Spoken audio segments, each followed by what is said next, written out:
여러분 혹시 최근에 장례식장에 다녀오신 적 있으세요? 지금은 그렇지 않은데 예전 장례식장에 가면요.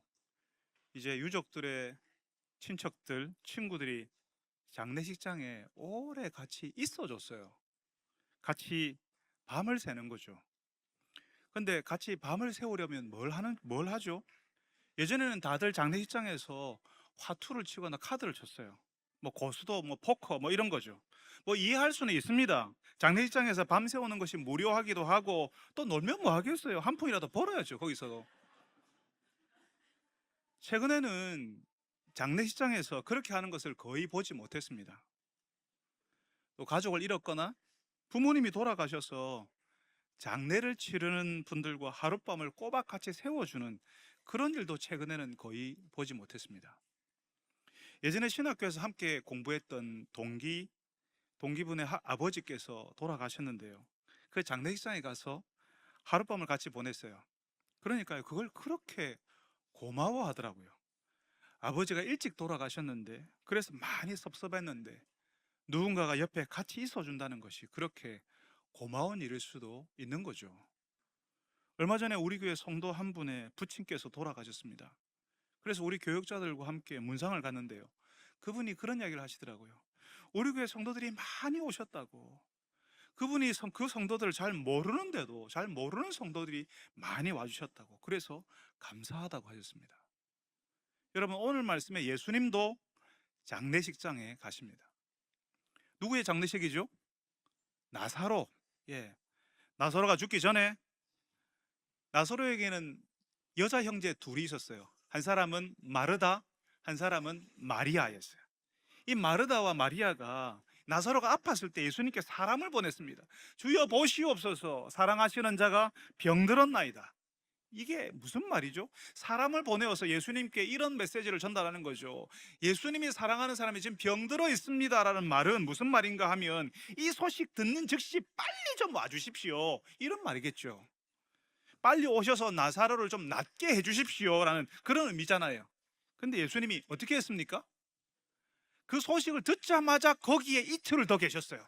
듣자마자 이렇게 옮겨가시는 게 아니라, 오시는 게 아니라 거기에 이틀을 더 머무시는 거죠. 이틀이나 지나서 자, 이제 유대로 가자, 나사로에게로 가보자, 이러시는 겁니다. 그래서 왔는데 나사로는 어떻게 됐어요? 오늘 말씀 17절, 나사로가 무덤에 있은 지 이미 나흘이라. 나사로가 죽은 지 이미 나흘이나 4일이나 지났다는 겁니다. 여러분, 예수님 당시에 유대에는 사람이 죽으면 바로 무덤에 넣었어요. 우리처럼 3일장, 5일장 하고 난 다음에 이렇게 하고 나서 화장이나 매장을 하는 것이 아니라 죽은 것이 확인됐으면 무덤에 바로 넣었다는 거죠. 시신은 무덤에 넣어놓고 집에서 일주일 정도 애도하는 기간을 가졌습니다. 오늘 말씀에 보니까 많은 유대인들이 마르다와 마리아를 위로하기 위해서 찾아왔다라고 이야기했어요. 같이 있어 주려고 하는 거죠. 예수님도 그 장례식장에 가셨습니다.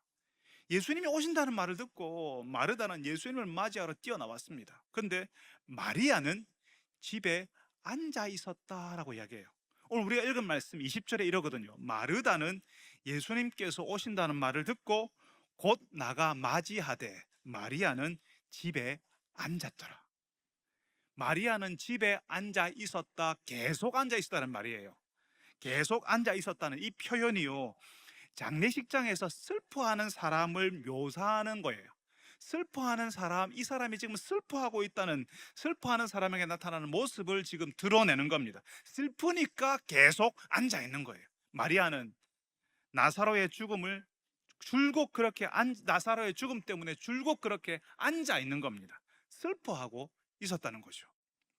마리아는 슬픔을 이기지 못하고 계속 앉아 있고, 언니 마르다는 예수님이 오셨다니까 영접하러 나왔습니다. 그렇지만 예수님 보자마자 마르다가 그러는 거예요.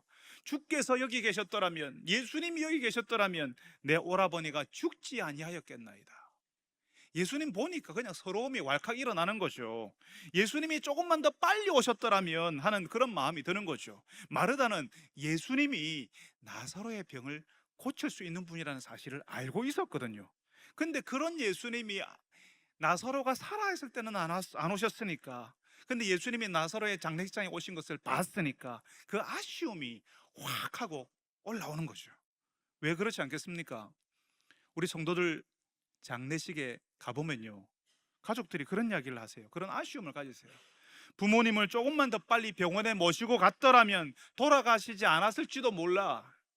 내가 신경을 조금만 더 써서 조금만 더 빨리 발견했으면, 그 병을 발견했으면 이렇게 빨리 돌아가시지는 않았을 거야 라고 하고 그렇게 아쉬워하시거든요. 마르다도 예수님 보니까 더 아쉬워지는 거죠. 예수님이 여기 계셨더라면 나사로가 죽지 않았을 텐데 하는 그런 안타까움이 있는 겁니다. 그럼 마르다에게 예수님이 뭐라고 하시죠? 정말 놀라운 말씀을 하시는데요. 23절에 그럽니다. 너의 오라비가 살아나리라. 다시 살아나리라. 나사로가 다시 살아날 거라고 이야기합니다. 여러분, 장례식장이 뭐 하는 자리죠? 죽은 사람과 헤어지는 자리고요. 이제는 정말 돌아가신 분을 더 이상 볼 수 없다는 것을 확인하는 자리예요. 이제는 끝이라고요. 그런데 예수님께서 놀라운 말씀을 하시거든요. 나사로가 다시 살아나리라. 예수님이 장례식장에 오셨는데 그 장례식장에서 하시는 말씀이 살아난다, 생명이 다시 찾아온다, 이렇게 말씀하시는 겁니다. 여러분, 예수 믿는 사람들의 장례식장에 가보셨죠? 또 예수님 없는 장례식장에도 가보셨을 거예요. 예수 믿는 사람들의 장례식장과 예수 없는 장례식장이 어떤 차이가 있던가요? 뭐가 다른 것을 여러분 혹시 보셨습니까? 예수 믿는 사람들의 장례식장에는요, 찬송이 흘러나오고요, 유족들이 성도들과 함께 예배를 드립니다. 사람이 죽었는데 노래를 불러요. 지금 예수님께서 말씀하신 다시 살아난다는 그 말씀을 그 장례식장에서 다시 듣습니다. 그런 예배를 최소한 3번을 드려요. 임종예배, 입관예배, 발인예배. 물론 장례예배라고 한 번만 드려도 괜찮습니다. 그렇지만 우리는 지금까지 3번을 드린다라고 보통 생각을 해왔습니다. 근데 여러분, 유족들의 형제가 많으면요, 그리고 장성에서 다 다른 지역에 살고 있으면 각기 다니는 교회가 다르거든요. 그러니까 여러 교회에서, 형제들의 교회에서 문상을 다 와가지고 또 위로 예배를 드리는 거예요. 이미 임종예배, 입관예배, 발인예배 다 드리는데 형제들이 다니는 교회들마다 오셔가지고 위로 예배를 드리니까 형제 많은 집은요, 장례 예배를 5번도 드리고 10번도 드리는 거예요. 그렇게 드리는 예배에서 계속 무슨 말씀이 들린다고요? 살아난다, 살아날 것이다, 이 말씀이 계속 들리는 겁니다. 살아난다는 말씀은요, 오직 예수 믿는 사람들의 장례식장에서만 들을 수 있는 말씀입니다. 예수님이 없는 장례식장에서는요, 살아난다는 이야기 없습니다. 좋은 데 가셨을 거예요 하고 더 이상 이야기하지 않아요. 할 이야기가 없거든요. 어떻게 되는지 모르거든요. 근데 믿는 사람들의 장례식장에는 살아난다, 다시 살아날 것이다 하는 이야기가 계속 울려 퍼지는 겁니다. 제가 보니까요, 여러분, 부모님은 예수를 믿었는데 자녀들이 안 믿는 가정이 있어요. 근데 부모님이 돌아가셨으니까 이제 장례를 치러야 되지 않습니까? 자녀들이 안 믿으니까 예수 안 믿는 방식으로 장례를 치러요. 여러분, 세상에 이런 불효가 없습니다. 부모님이 예수 믿었으면 예수 믿는 방식으로, 고인을 존중하는 마음으로, 그 신앙을 존중하는 마음으로 장례를 치러야 되죠. 결혼할 때도 예수 믿는 사람들은 예수 믿는 사람들의 방식으로 결혼하고요, 죽음의 자리, 마지막 이별하는 자리에도 헤어지는 것도 우리는 예수 믿는 방식으로 하는 겁니다. 근데 자녀들이 신앙이 없으니까 어떻게 하죠? 부모님은 돌아가셨고 자녀들이 상주가 되어서 장례를 어떻게 할지를 결정하지 않습니까? 예수 믿는 식으로 안 하겠다고 하면 우리가 어떻게 할 수가 없는 거예요. 부모님은 예수를 믿었고 그래서 그 장례식장에도 살아난다, 다시 살아날 것이다라는 말씀이 울려 퍼져야 하는데 그 앞에 제사상이 떡하고 차려져 있으면 여러분 되겠습니까? 그 부모님은 예수를 믿고 가셨는데 그 앞에 제사상이 차려져 있어요. 성도 여러분 중에 혹시 자녀들이 아직 예수 신앙 가지지 않은 분들이 계시죠? 죄송합니다만 여러분들이 미리 유언으로라도 남겨놓으세요. 얘들아, 내 장례는 꼭 예수 믿는 방식으로 해다오. 꼭 교회 성도들과 목사님 모시고 예배 드려다오. 그렇게 말씀을 남겨놓으십시오. 아니, 자녀들에게 약속을 받으세요. 내가 살아있을 동안에 너희들이 교회를 안 나올 것 같으면, 예수 안 믿을 것 같으면 적어도 이거는 약속해라. 내 장례는 예수 믿는 방식으로 하겠다고 약속해라. 그렇게 하십시오. 여러분, 이렇게 예수 믿는 방식으로 장례를 해야 한다고 말하는 이유가요, 적어도 장례 예배 때는 하나님의 말씀을 듣기 때문에 그렇습니다. 부모님 돌아가시고 예수 믿는 방식으로 장례 예배를 드리면요, 성도들과 상주는 그 장례 예배에 있을 거 아닙니까? 상주는 유족들 몇 명은 거기에 있을 거 아닙니까? 그전에는 절대로 하나님 말씀을 듣지도 않았고 들으려고도 하지 않았겠지만 부모님 돌아가셨으니까 예의로라도 앉아있는 그 자리에서 하나님의 말씀을 들을 거잖아요. 결혼식장에서는요, 사람들이 줄에서 안 듣습니다. 밖에서 삼삼오오 흩어져서 떠들고 자기들끼리 이야기합니다. 그런데 요즘 결혼식장이 그렇대요. 근데 장례식장은 달라요. 고인을 존중하는 마음으로 적어도 가족은 장례 예배에는 참여하니까 장례식장에서는 하하호 크게 떠드는 사람은 없잖아요. 적어도 예식에 집중할 수 있거든요. 거기서 전해지는 하나님의 말씀을 꼼짝없이 들을 수 있으니까, 그러니까 장례 예배가 중요하다는 겁니다. 적어도 말씀을 들을 수 있으니까 그 자리에서. 그래서 저는 장례 예배가 참 중요하다고 생각합니다. 장례 예배 때 전해지는 말씀은 죽음에 대한 말씀이거든요. 우리 인생 누구도 피해갈 수 없는 우리 현실, 우리에게 다가오는 현실에 대해서 말씀하거든요. 평소에는 생각할 필요가 없는 거예요. 누가 평소에 죽음에 대해서 진지하게 생각하겠습니까? 오직 어떻게 먹고 살 것이냐, 어느 대학을 가고 어디에 취직을 하고 언제 결혼하고 언제 집을 사고 어디에 집을 사고 그 집을 사서 은행 대출을 어떻게 갚을 것이냐, 어떻게 살 것인가에 대한 생각을 해요. 사는 것에 생각하지 죽는 것에 대해서는 우리 생각하지 않습니다. 그런데 가족이 죽으면, 부모님 돌아가시면 그 죽음이 어느새 내 앞에 턱 하고 다가와 있는 겁니다. 생각해야 되는 거죠. 나에게도 찾아올 거라는 사실을 알아야 되는 거죠. 장례식장에서는 죽음이라고 하는 현실을 마주해야 한다는 겁니다. 우리가 평소에 만날 수 없었던 죽음을 장례식장에서 만나고 그 장례식장에서 생각하는 거예요. 그때 하나님의 말씀이 들려지는 겁니다. 하나님은 그 죽음에 대해서 어떻게 말씀하시는지, 하나님은 성도들의 죽음에 대해서 어떻게 하시는지 말씀하시는 거죠. 여러분, 예수 안에서 죽은 자들 하나님께서 어떻게 하신다고요? 살리신다고요. 그 사람들 살아난다고요. 그러니까 장례 예배를 드리면 신앙 없이 살던 자녀들이 하나님의 말씀을 적어도 그때는 들을 수 있잖아요. 그래도 부모님이 믿었던 신앙에 대해서 들어볼 수는 있잖아요. 죽으면 끝인 줄 알았는데 끝이 아니고 살아난다니까 그게 뭔지 궁금해할 수는 있잖아요. 돌아가신 부모님 장례식장에서 안 믿는 자녀들이 하나님의 말씀을 듣고 하나님께로 돌아오는 일이 일어날 수도 있잖아요. 그러니까 이 장례 예배는 너무 중요한 겁니다. 그래서 저는 장례 예배 설교를 준비할 때 정말 고민을 많이 합니다. 어떻게 하면 거기 있는 하나님의 말씀을 한 번도 들어본 적이 없는 분들에게 하나님의 말씀이 들리게 할까를 생각합니다. 유족들에게 하나님의 말씀이 들리기를 바라는 마음으로 설교를 준비합니다. 죽음을 만나는 장례식장에서 하나님을 만날 수도 있기 때문에 그래요. 저는 우리 교회 성도 한 분이 돌아가셨을 때 장례 예배를 인도했습니다. 그때 그 성도의 아드님은 예수 믿지 않았고 교회도 안 다니셨어요.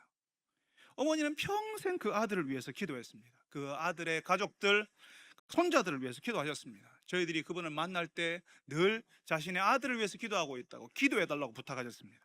참 감사하게도 그 아들은 예수 믿지 않았지만 예수 믿는 방식으로 장례를 해주셔서 장례 예배를 드렸습니다. 그래서 그때 우리는 우리 예수 믿는 사람은 죽어서도 갈 데가 있는 사람들이고 하나님이 우리를 다시 살리신다는 그 말씀을 전했습니다. 그런데 여러분, 돌아가신 그 어머니의 평생 기도 제목이었던 아들이 어머니 돌아가시고 교회 나오기 시작했어요. 장례 예배 때 하나님을 만났는지는 그거는 모르겠습니다. 그렇지만 분명한 것은 어머니의 장례식장에서 그 아들은 하나님의 말씀에 집중했고 교회에 대해서 다시 생각했고 어머니가 믿었던 신앙에 대해서 관심을 가지기 시작했다는 겁니다. 평생 기도했던 기도의 응답이 어머니의 장례식장에서 이루어졌던 거예요. 여러분, 여러분의 장례식장에는 여러분을 아는 많은 분들이 찾아올 겁니다. 그분들에게 여러분이 평생 누구를 의지하며 살았는지 여러분의 마지막 모습을 보여주세요. 예수 의지했던 사람이라는 것을 보여주십시오. 그리고 그 자리에서 다시 살리신다는 하나님의 말씀이 전해질 수 있도록 장례 예배를 드리셔서 예수님이 계신 장례식이 될 수 있게 하시기를 바랍니다. 혹시 하나님을 모르는 분이 여러분의 장례식에서 하나님을 다시 생각하게 된다면, 그 일로 나중에 하나님을 만나게 된다면 얼마나 감사한 일이겠습니까? 바라기는 여러분의 장례식장에 찬송이 울려 퍼지고 다시 살리신다는 하나님의 말씀이 전해지는 그런 장례식장이 되시기를 바랍니다. 예수님께서 마르다에게 너의 오라비가 다시 살아나리라 이렇게 말씀하셨어요. 이 말을, 마르다는 예수님이 나 위로하는 거야, 나 기분 좋게 하려고, 내 마음을 편안하게 하려고 그런 말 하는 거야, 이렇게 생각했어요. 네 주님, 마지막 부활 때는 다시 살아내겠지요 그랬습니다. 장례식장에 가면요, 유족들을 위로하는 말 중에 내 어머니 아버지 좋은 데 가셨을 거예요 그런 말 하지 않습니까? 좋은 데가 어딘지는 몰라요. 실제로 그분이 거기 갔는지도 몰라요. 그렇게 어디로 갔는지, 그분이 갔는지도 모르지만 위로하기 위해서, 가족을 잃고 부모님을 잃은 그 아픈 마음을 조금이라도 편하게 해주려고 아버지 좋은 데 계십니다, 좋은 데 가셨을 겁니다, 뭐 이렇게 이야기한다는 거죠. 예수님 당시 사람들도 마지막 날에 다 부활한다고 생각했어요. 어떻게 되는지는 모르지만 사람이 나중에 다 살아나겠지, 살아날 거야, 이렇게 어렴풋이 생각했다는 겁니다. 근데 예수님이요, 사람들이 어렴풋하게 하는 것을, 마르다도 대충 알고 있는 것을 지금 확실하게 말씀해 주십니다. 25절 우리가 읽은 말씀, 예수께서 이르시되 나는 부활이요 생명이니 나를 믿는 자는, 다시 말씀드릴게요, 나는 부활이요 생명이니 나를 믿는 자는 죽어도 살겠고 무릇 살아서 나를 믿는 자는 영원히 죽지 아니하리니, 예수님이 부활이고 생명이고 누구를 믿어야, 예수 믿어야 죽어도 살겠고 살아서 믿는 자는 영원히 죽지 아니한다 이렇게 말씀하시는 겁니다. 거기에 그 중심에, 살아나고 생명을 얻는 그 중심에 누가 계시냐면 예수님이 계신다는 사실을 이야기하는 거예요. 내가 부활이고 내가 생명이다 이렇게 하시는 겁니다. 이전에 요한복음에 관한 말씀을 드리면서 나는 아브라함이 나기 전부터 내가 있느니라, 나는 양의 문이다, 나는 선한 목자다, 이런 말씀, 나는 뭐다, 나는 있다라고 하는 이 말씀들이 예수님이 하나님이신 것을 드러내는 말씀이라고 했던 거 혹시 기억나십니까? 하나님이 모세에게 나타나실 때에 나는 스스로 있느니라, 나는 스스로 있는 자니라 이렇게 말씀하셨던 것처럼 예수님이 지금도 나는 있느니라, 나는 부활이다, 나는 생명이다 이렇게 말씀하시는 겁니다. 이게 무슨 말인가 하면요, 막연하게 우리가 다 나중에 부활하겠지, 살아나겠지, 이게 아니라는 거예요. 우리가 부활하는 것, 우리가 살아나는 것 모두가 예수님 덕분에, 예수님이 그렇게 하신다는 거죠. 내가 부활이다, 내가 생명이다. 그래서 그 예수님과 관계가 있는 사람들, 그 예수님 손잡고 있는 사람들이 살아난다는 거죠. 그 예수님과 관계가 있는 그 사람들이 영원한 생명을 누린다는 거죠. 우리의 부활, 우리의 생명이 어디에서 누구 때문에 일어나는지를 우리가 아는 것이 중요하니까 예수님이 지금 그걸 강조해서 알려주시는 겁니다. 나를 믿는 자는 죽어도 살겠고 나를 믿는 자는 살아서 믿으면 영원히 죽지 아니하리라 이렇게 말씀하십니다. 우리의 부활이, 우리의 생명이 예수님께로부터 왔다는 사실을 이야기하는 거죠. 그러니까 우리가 다 그냥 다 좋겠죠, 좋은 데 가겠지, 우리가 죽으면 다 어딘가에 가 있겠지, 아니라고요. 예수님을 믿는 사람들에게 그런 일이 벌어진다고요. 그래서 예수님이 마르다에게 물어요. 26절에 나를 믿는 자는 영원히 죽지 아니하리니 이것을 네가 믿느냐 이렇게 물어봐요. 조금 전에 제가 우리가 다시 살아나는 것은 예수님 덕분이라고 말씀드렸죠. 예수님과 관계가 있는 사람, 예수님 손잡고 있는 사람이 살아난다고 말씀드렸잖아요. 예수님을 믿는 사람들이 예수님과 관계 있는 사람들이고 예수님 손잡고 있는 사람들이에요. 그러니까 그런 사람들은 예수님이 나의 생명이고 부활이라는 사실을 믿고 그 믿음 위에서 이 땅을 살아간다는 거죠. 여러분, 이제 한 9년쯤 된 것 같아요. 9년 전에 우리 교회 집사님 한 분이 간암으로 돌아가 있어요. 주일 예배를 마치고 집사님 나가시는데 얼굴에 햇빛이 너무 오래 걸리신 것 같아서 얼굴이 너무 까매지셔서 제가 여쭤봤어요. 집사님 혹시 어디 아프신 거 아닙니까? 라고 여쭤봤어요. 그 주간에 집사님께서 병원에 가보셨던가 봐요. 병원에서 진단을 받았는데 간암이었습니다.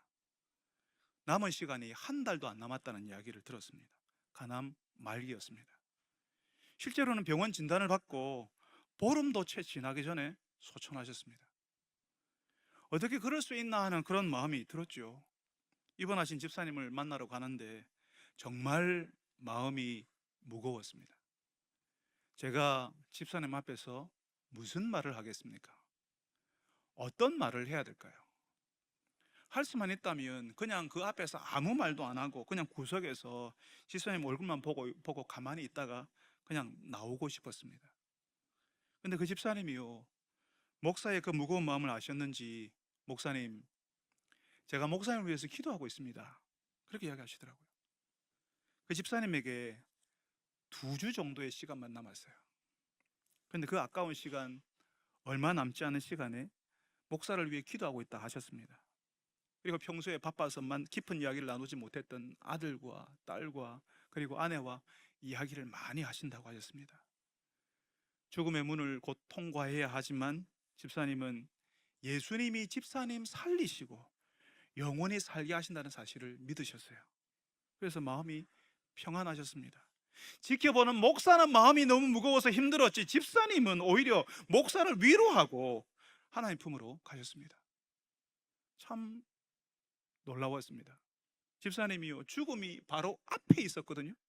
근데 그 죽음에 눌려있지 않았어요. 죽음의 권세, 죽음의 위력보다 집사님을 다시 살리실 예수님 의지하셨습니다.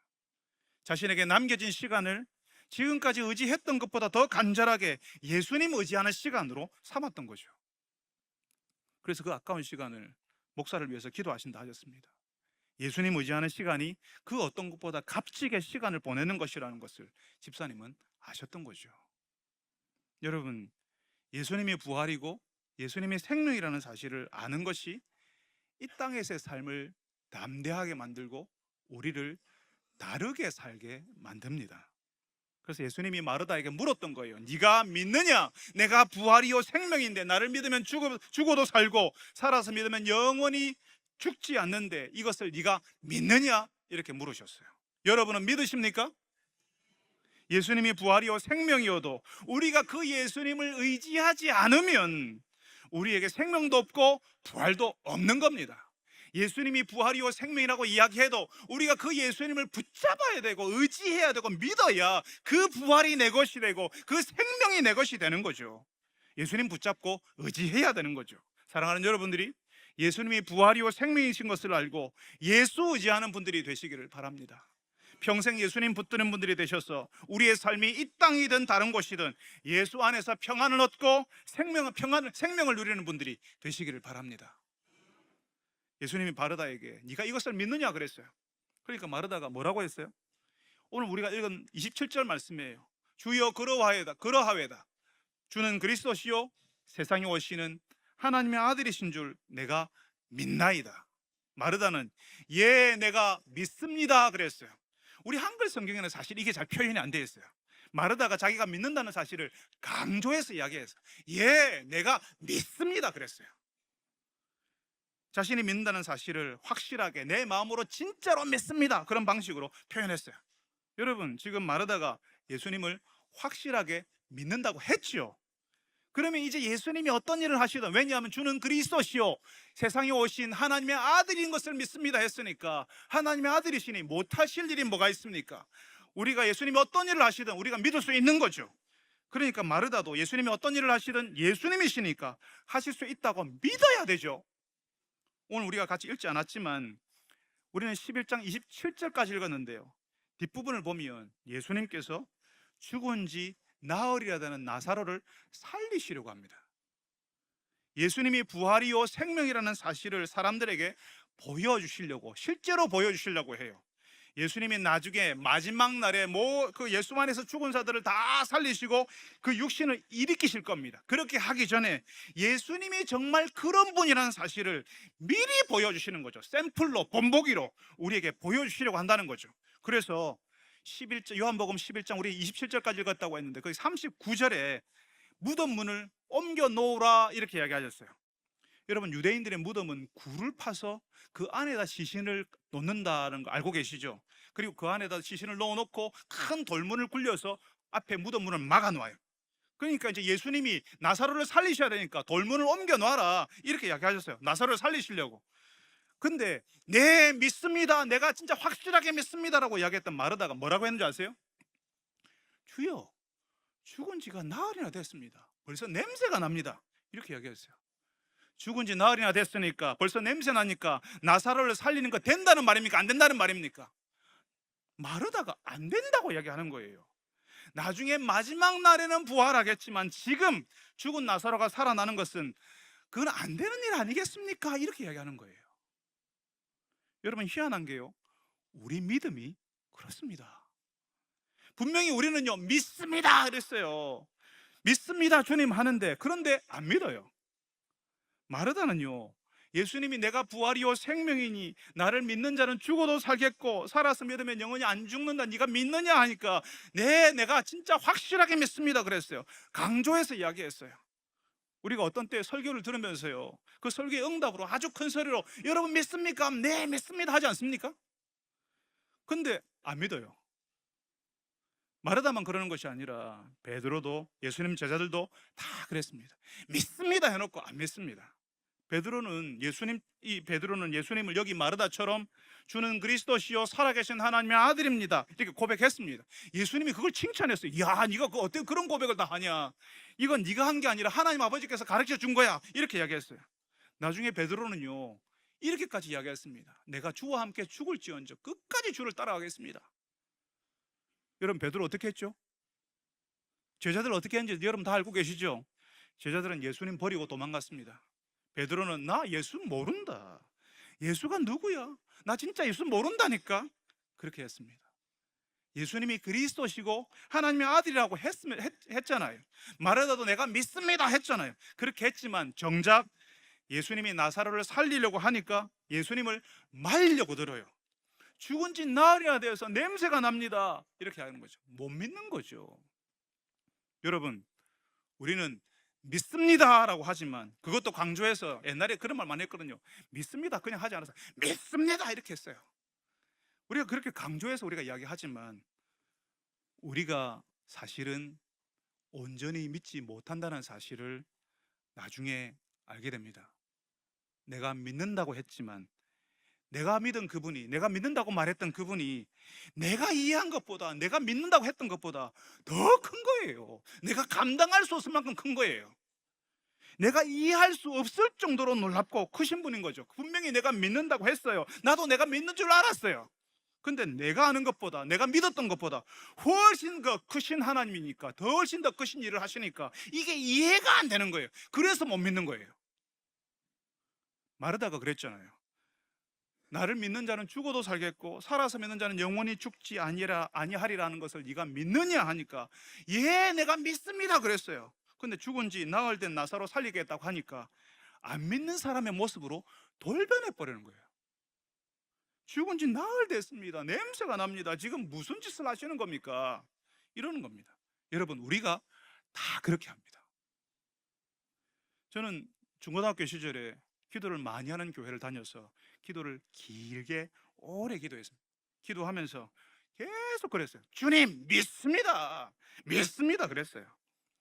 근데 자라면서 경험하는 것은 내가 믿는 것보다 늘 너무 크신 하나님이었어요. 그래서 믿을 수가 없었어요. 나는 믿습니다 했는데 믿을 수 없으니까 계속 내가 믿습니다 큰 소리를 했던 것 같아요. 하나님이 이해가 안 되는 거죠. 너무 크신 하나님이니까. 나 분명히 믿어요, 하나님 믿어요. 근데 너무 크시니까 이해가 안 되니까 못 믿는 거죠. 안 믿는 거죠. 믿는다고 해놓고 안 믿는 거죠. 그게 되겠습니까 하나님? 그리고 하나님을 가르치려고 하는 거죠. 아픈 사람을 위해서 기도하면서 하나님, 지금 권사님이 딱 나오면 사람들이 놀라서 감동할 것이고 하나님이 대단하다고 사람들이 얘기할 것이고 하나님께 영광 돌릴 겁니다. 지금 딱입니다. 지금 타이밍입니다. 지금 고쳐주십시오 하고 하나님께 어떻게 움직여야 될지를 일일이 다 우리가 코칭을 하고 있어요. 하나님이 다르게 더 큰 그림으로 일하는 것을 우리가 용납하지 않는 거죠. 안 하면 하나님 이해가 안 된다 이러는 거예요. 하나님 안 믿어요. 여러분, 우리가 믿습니다 할 때에 우리는 우리가 이해한 것보다 더 많은 것을 믿어야 하는 거예요. 제가 어린 시절에 기도하면서 믿습니다 했다고 했죠. 조금 세월이 지나 보니까요, 참 내가 모르고 믿는다 했구나, 이렇게 생각했습니다. 참 내가 모르고 참 몰랐는데 내가 믿는다고 했구나라고 제가 나중에 알게 됐습니다. 내가 믿은 것이, 내가 믿는 그 믿음 안에는 정말 엄청난 게 담겨 있는데 뭐가 담겨 있는지를 모르고 내가 믿습니다 했다는 거죠. 그러니까 우리는 우리가 믿고 싶은 것만 딱 믿고 있고 딱 우리 수준에서 믿고 있는데, 그럼에도 불구하고 우리는 자신감 있게 예 믿는다니까요, 나 믿어요, 내가 믿는다는데 왜 그러십니까, 이러고 있는 거예요. 우리는 우리가 아는 것보다 더 많은 것을 사실은 믿고 있습니다. 우리가 믿는 데는 우리가 상상을 초월한 것들이 그 믿음 안에 담겨져 있습니다. 그게 뭔지를 다 모르는데도 주님 나 믿습니다 이러고 있는 거죠. 그래서 믿는다고 고백은 했지만 내가 믿는 그게 사실은 뭔지, 실제로 그게 내 인생에 어떤 영향을 주는지, 그걸 내가 어떻게 받아들이고 어떻게 살아야 하는지 우리가 모를 수 있는 거예요. 마르다도 자기가 생각한 것보다 예수님이 더 엄청난 걸 하려고 하시니까요, 예수님을 말려요. 근데 설마 했는데 예수님이 나사로를 살리시잖아요. 베드로는 믿는다 해놓고 예수님 모른다 하고 제자들은 다 도망가 버렸어요. 그랬는데 예수님이 도망간 그 제자들, 믿는다고 해놓고 배신했던 그 제자들, 예수님이 찾아오십니다. 베드로에게 찾아가십니다. 여러분, 우리는 그런 일들을 겪을 거예요. 믿는다고 했는데 내가 얼마나 안 믿는지를 보게 될 거예요. 우리의 믿음이 얼마나 초라한지, 얼마나 부끄러웠는지를 알게 될 겁니다. 그럼에도 불구하고 예수님께서 나를 찾아오시고 다시 붙잡아 오시고 다시 붙잡으시는 것을 경험하게 될 겁니다. 예수님과 그런 방식으로 세월을 보내면서 예수님이 누구신지를 알게 될 겁니다. 그렇게 예수님과 보내는 세월이 우리의 믿음을 자라게 하는 겁니다. 예수님은 그런 설익은 믿음, 나는 그때 믿습니다 하고 나는 확신도 있었고 그랬는데 사실은 그게 다 모르고 믿는 거죠. 그런 설익은 믿음, 그게 뭔지도 모르고 믿습니다 하는 그 믿음을 예수님께서는 받아주세요. 근데 그게 우리가 뭔지도 모르고 믿습니다 했던 그 믿음이 얼마나 엄청난 것인지를, 그 안에 얼마나 엄청난 게 담겨 있는지를 나중에 알게 된다는 겁니다. 예전에 제 친구 목사님이 갑상선 암에 걸렸어요. 갑상선 암은 요즘 암도 아니라 하대요. 요즘은 암 중에서도 완전 홀대받는 이렇게 천덕꾸러기 암이 됐는데, 갑상선 암도 암은 암이지 않습니까? 한 15, 16년 전에는 심각하게 받아들이던 암이었어요. 목사니까 수술이나 치료를 위한 비용도 많이 부담이 되었는데요. 근데 이 친구가 참 감사하게도 누가 하라고 해가지고 암보험을 들어놨던 거예요. 근데 이 친구는 몰라요. 그 암보험이 뭘 얼마나 보장해 주는지, 그 안에 정확하게 내용이 뭔지 몰라요. 그냥 암보험에 들었다는 것만 알고 있어요. 근데 이제 막상 갑상선 암이라는 진단을 받고, 아 그래 내가 암보험에 들어서 제가 암보험을 살펴보니까요, 수술비하고 치료비가 엄청 나오는 거예요. 모르고 했는데 나중에 보니까 그 혜택이 막강했다는 겁니다. 그러니까 제 친구 목사님이요, 그 암보험에서 나온 거 가지고 수술하고 치료받고 아들 서울에 학교 보낸 거 학비까지 다 감당했다 하더라고요. 여러분, 우리가 예수 믿는 게 이런 거예요. 그게 얼마나 엄청난 건지 우리가 지금은 다 몰라요. 우리가 예수 믿는다고 했는데 그 예수 이름 안에 뭐가 들었는지를 모른다고요. 그냥 우리가 믿고 있지라고 하면서 그냥 예수 믿는다고 이야기해요. 그게 얼마나 대단한 건지 우리가 지금 다 모를 수 있습니다. 우리 인생이 무너지려고 할 때에, 우리에게 죽음이 찾아올 때에 우리가 믿는다고 했던 그 예수 이름이 얼마나 엄청난 것인지를 나중에 확인하게 될 겁니다. 우리가 믿는다는 게 뭔지, 우리가 믿은 것이 뭔지 그때 우리가 하나씩 알게 될 겁니다. 지금은 예수 믿는 것의 비밀을 우리가 다 담을 수가 없어요. 우리에게 보여주신 하나님의 그 크심을 우리 인생에 담기지가 않아요. 조금씩 세월과 함께 우리는 알게 될 겁니다. 알면 알수록 우리 삶에 담기는 그 믿음의 비밀이 많으면 많을수록 우리는 예수님을 더 붙잡으려 할 것이고, 그 예수님이 얼마나 놀라운지를 알고 기뻐하게 될 겁니다. 사랑하는 여러분들이 여러분의 인생에 예수님을 아는 비밀이 많이 담기기를 바랍니다. 세월이 오를수록 예수님이 놀랍다고, 예수님이 감사하다고, 세상에 이런 분이셨냐라고 놀라워서 고백하는, 감사하는 여러분들이 다 되시기를 바랍니다. 거룩하신 아버지 하나님, 하나도 모르는데도 믿는다고 고백하였던 우리의 고백을 받아주시고 믿는 자로 인정해 주셔서 주님 감사합니다. 세월이 흐를수록 예수님을 더 깊이 알아가게 하시고 그 예수 이름에 담긴 그 비밀을, 믿음의 비밀을 깨달아는 저희들이 되게 하여 주옵소서. 지금은 다 알 수 없지만 나중에 그 예수 이름이 얼마나 놀라운 이름인지, 얼마나 크신 이름인지 깨닫는 저희들, 그래서 예수님을 기뻐하는 저희들, 찬송하는 저희들 다 되게 하여 주옵소서. 예수님의 이름으로 기도합니다.